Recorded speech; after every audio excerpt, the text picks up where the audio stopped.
Hello and welcome to the first episode of Man-Child Rants About Children's Show.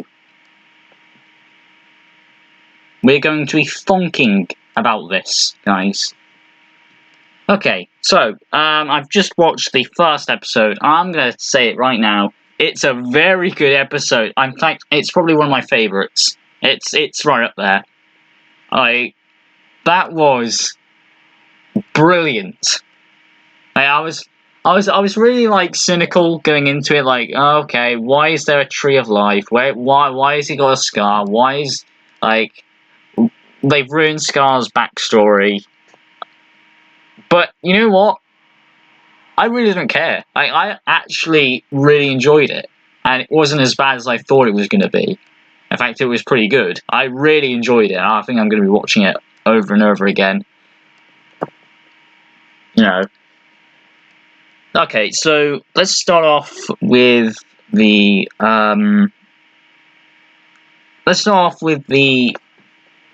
first bit of the episode. Basically, the first part of the episode is just like a montage of Lion Guard defeating the villains. Just a montage of them getting completely wrecked and everything. And then one day, Simba comes up and goes, yeah, it's time that you actually beat Scar, because apparently you couldn't do that beforehand. You can just roar him out of existence. I mean, the roar is seriously a massive plot hole. But, okay, whatever. Maybe he has to recharge it, I don't know. Okay, so the first part is basically like a montage. Simba says, "Okay, we need to actually invade the Outlands and stop it for once and for all." Scar knows this, and then he starts the scheme as well. Then there's like a fire at Pride Rock. Scar appears and you can't beat me, and then Janja joins the Pride Lands. The hyenas join the Pride Lands, and okay, we'll give you some information on how to beat Scar. Turns out the information which he was given wasn't actually the information needed to beat Scar. In fact, it's the very opposite. In fact, if he roars Scar out of existence, it's going to create a massive eruption that's going to completely destroy the Pride Land. So, yeah. He's been tricked there. And then Scar explains how he got his scar. It's still pretty stupid. I mean, he follows the guy. Tells him that, he's gonna be king. Or he can be king, or he's supposed to be king. Right? If he follows him, then for some reason his snake friend just bites him. And then the guy says, well, if you follow me, and if you follow my directions, I will fix that venom for you. Why did he bite him in the first place? That's what I want to know. What? And then, Scar just roared him out of existence, because, I don't know. Apparently the venom makes them evil. Apparently makes them, not know between good and evil. So he basically turns Scar into just a pawn. I'm still gonna say that it's just a lie by Scar. I still think Scar's lying. He's just trying to hide the tragedy of his childhood. He's trying to villainize Mufasa and that kind of stuff, because Mufasa acted like an absolute idiot there in that flashback. So yeah. We'll wait and see, and then I'll make a possible theory on how he could have lied about the story, because I don't want this to be the official story, please. Maybe I'll be happy if they actually explain the whole thing. Why was he bitten? Who was that lion? I want all of this to be explained. Hopefully that'll be explained later on. Okay, so, and then Scar says, well, it's time for us to get Clown his scar. for some odd reason. Why? Why do you want Kyle to have a scar? You don't explain why you want Kyle to have a scar. Do you want him to join your side? Do you want him to cause chaos? I don't know. He doesn't explain. He just says it's time to get Kyle a scar. That's all he says. He didn't actually explain anything. I think that's one of the main issues with this episode. Nothing's being explained. It's just, oh well, we're just gonna scratch someone. You know, we're gonna give Kyle a scar just for laughs and giggles, maybe. I don't know. Okay, so then the battle happens the next day. There's a fight. You know, the Pride Landers versus like the Scar's henchmen, or henchwomen, whatever you want to call it. They fight. The Lion Guard go past all the fighting. They go up to Scar. Kion gets bitten. Kion now has a scar. And then for some reason he goes, oh, okay. The Roar doesn't defeat Scar. But and then he says, I forgive you. What? And then he says, well, I can't judge you, but I think the elders, well, the lost, you know, the dead lions, like the lions of the past, whatever we call them, you know, can sort this out. And he just whistles or something. He just blows. He just blows them, and oh, there they are. And then like Scar is basically rained out of existence. It rains, and he just extinguishes. Not until his snake boyfriend decides he's gonna die with him.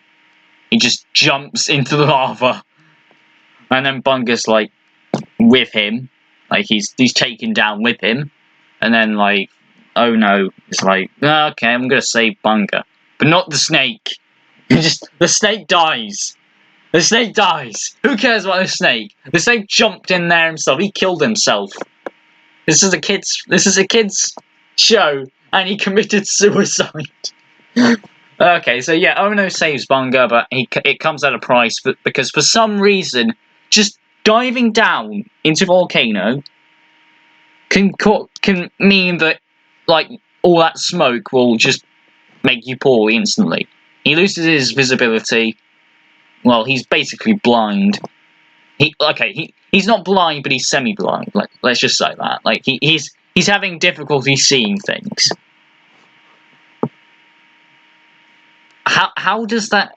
I'm sorry. I'm not really knowledgeable about volcanoes, apart from they erupt and stuff. And what happens during an eruption. But like, he was just down there for a few seconds. How can he lose his eyesight just by breathing for a few seconds that smoke? I don't know. Well, I mean, like, I have to have some reason to go to the Tree of Life. Okay, so then the battle's won. Jaziri's made the leader of the Outlands, and then they go to Pride Rock. Oh no, you got a scar. Kion, you got a scar. Oh no. And then they say like, okay, and then Kion and Ono get checked up, and like, Kion is told that like if he doesn't find a cure, which there is no cure in the Pride Lands, that he's gonna become basically Scar. Why are they pushing down this narrative that Kion's exactly the same as Scar? That doesn't make like, why? Like, he's just. It's kind of it's comical almost. Like, it's like they just want to force down this. Don't be Scar, guys. Don't be Scar. Like, literally terrifying Kion at this point. Like, there's no similarity between either of them. The only similarity now is that he's got a scar. And he has venom in him, which makes his mind think, you know, he can't differentiate between good and bad. So he's basically going to be mentally unstable. So he's turning into Scar. So I mean, I guess okay. I mean, it adds something to the story, so I'll give it a pass. I'll give it some praise for that. And then there's and the ending was a really good scene where everyone basically comes and waves goodbye to Klein and the rest of the Lion Guard to find this tree of life. And off they go. And it was a really like uplifting ending. Whilst whilst two of the Lion Guard are now like in serious trouble, it's still an uplifting thing. Like they've got a bit of dread, but there's still a bit of hope there. So it was a nice episode, and I think it could be. It's definitely one of my favourites. I think it's one of my favourite episodes in TV in general, really. But we'll wait and see. All I can say is I'm going to be binge watching literally every episode now. I'm going to be binge watching all of them. Like they've grabbed me with this.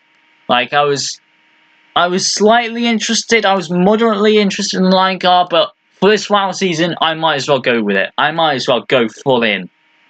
Might as well just dive into the pool. So that was the first episode. Definitely one of the best in the series, and I think one of the best I've seen from a kids show. And I think this is going to go down as one of my favourite episodes in TV in general, really. So that's really all I need to talk about. I've just briefly explained it. Of course, maybe in the future, maybe a few years down the line, maybe I'll revisit some of these episodes and then make my decision on them. See if they hold up then. See if they're still my favourites. But aside from that, expect more of these reviews because, it looks like I'm going to be seriously binge watching this until the end.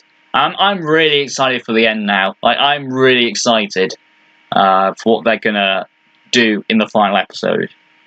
I think the rest of the episodes are just going to be filler. It's just going to be filler until they get to like the Tree of Life. That's when it's going to get interesting. But we'll wait and see. I mean, like some people have said, there's a few hints of a few relationships brewing.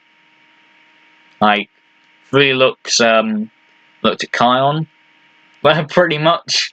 So I don't know if there's a relationship brewing there. I don't know. But aside from that, I'm probably going to be watching the second episode after this, and probably a third and the fourth. Like I want to watch all of them now.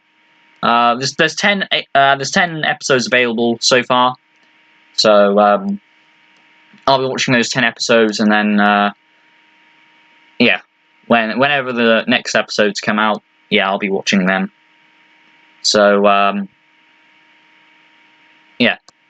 thank you for watching this brief review, this little ramble. It's a very brief ramble compared to my ramble about a day ago. But thank you all for watching, and I'll see you all when I've watched the next few episodes. Goodbye, everyone.